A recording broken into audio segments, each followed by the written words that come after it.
বাংলাদেশ দুই প্রশ্নে সবচেয়ে বড় ক্রিটিক্যাল ইস্যু হচ্ছে যে আমরা কালেকটিভলি ফ্যাসিবাদ বিরোধী আন্দোলন যারা করেছি তারা আওয়ামী লীগ প্রশ্ন কিভাবে হ্যান্ডেল করছি, ডিল করছি। কারণ আওয়ামী লীগ, জাতীয় পার্টি এবং 14 দলীয় ল্যাসপেন্সারদের যে মাফিয়া কার্টেল ছিল তারা সিম্পলি কোনো রাজনৈতিক দল না। যারা মনে করে থাকেন যে রাজনৈতিক দল আকারে ইন্টারন্যাশনাল কনভেনশন মোতাবেক যে সিভিল পলিটিক্যাল রাইটস তারা প্রিভিলেজ আকারে পাওয়ার কথা ছিল তারা সেটা পাবেন। জাতিসংঘের মানবাধিকারের রিপোর্টে যেটা বলা হচ্ছে তাদেরকে যেহেতু তারা রাজনৈতিক দল তাদেরকে নিষিদ্ধ করা যাবে না।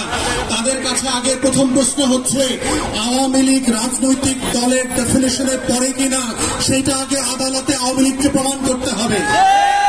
যদি জনতার আদালতে, বাংলাদেশের গণঅভ্যুত্থান পরবর্তী বাংলাদেশ দুয়ের আদালতে এবং বিচারিক আদালতে আওয়ামী লীগ প্রমাণ করতে পারে যে তারা রাজনৈতিক দলের সংজ্ঞা, সকল সংজ্ঞা পূরণ করেন, অনলি দেন তাদের রাজনীতি থাকার প্রশ্ন দ্বিতীয় প্রশ্ন আকারে আসবে।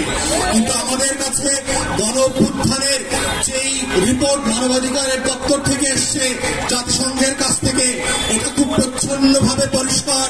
45-এ যেই যুক্তিতে এবং যেই কারণে জার্মানিতে নাৎসিদেরকে নিষিদ্ধ করা হয়েছিল, ফ্যাসিস্টদেরকে ইটালিতে নিষিদ্ধ করা হয়েছিল, ফ্রাঙ্কফুর্ট দলকে নিষিদ্ধ করা হয়েছিল, দক্ষিণ আমেরিকার প্রত্যেকটা গণঅভ্যুত্থানের বিপক্ষের শক্তিকে নিষিদ্ধ করা হয়েছিল।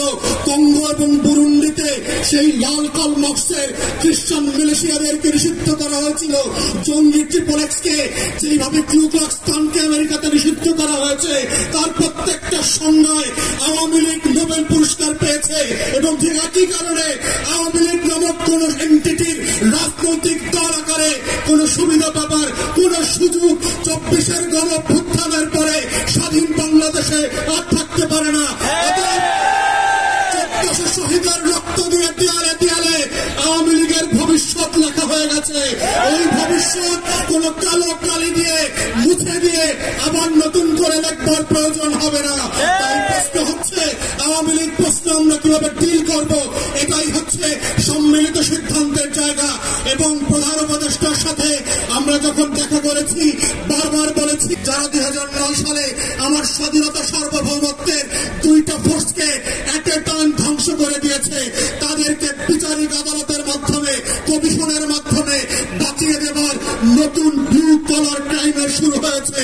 এই কমিশনকে দায়িত্ব খর্ব করে যেটা করা হয়েছে সেটাকে আমরা প্রত্যাখ্যান করছি এবং আমরা বলছি নতুন করে প্রজ্ঞাপন দিয়ে তার টার্মস অফ রেফারেন্সকে রিভাইজ করতে হবে এবং গণতদন্ত কমিশনের ফর্মে নিয়ে আসতে হবে। এভাবে প্রধান উপদেষ্টাকে আমরা বলেছিলাম জুলাই আগস্টের গণঅভ্যুত্থানকে ঘিরে একটা গণতদন্ত কমিশন করেন এবং আমরা এটার ফরম্যাট পর্যন্ত একাধিক উপদেষ্টাকে দিয়েছি।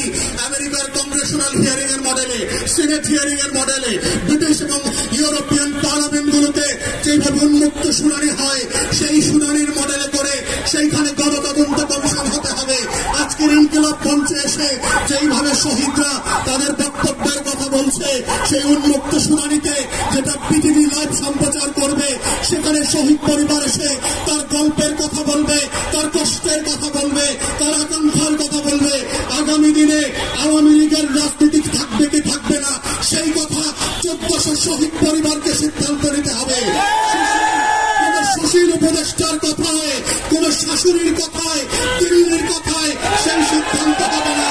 আমাদের বক্তব্য খুব পরিষ্কার, গণঅভ্যুত্থানের পক্ষের শক্তিরা গণতদন্ত কমিশনে গিয়ে উন্মুক্ত শুনানিতে অংশ নিয়ে বাংলাদেশের কোটি কোটি নাগরিক যেখানে নিবন্ধন করে তাদের মতামত দিতে পারবে সেই মতামতের উপরে ভিত্তি করে আওয়ামী লীগ প্রশ্ন, জাতীয় পার্টি এবং 14 দলীয় দিল্লির গোলামদের ভবিষ্যৎ কি হবে সেইটার সিদ্ধান্ত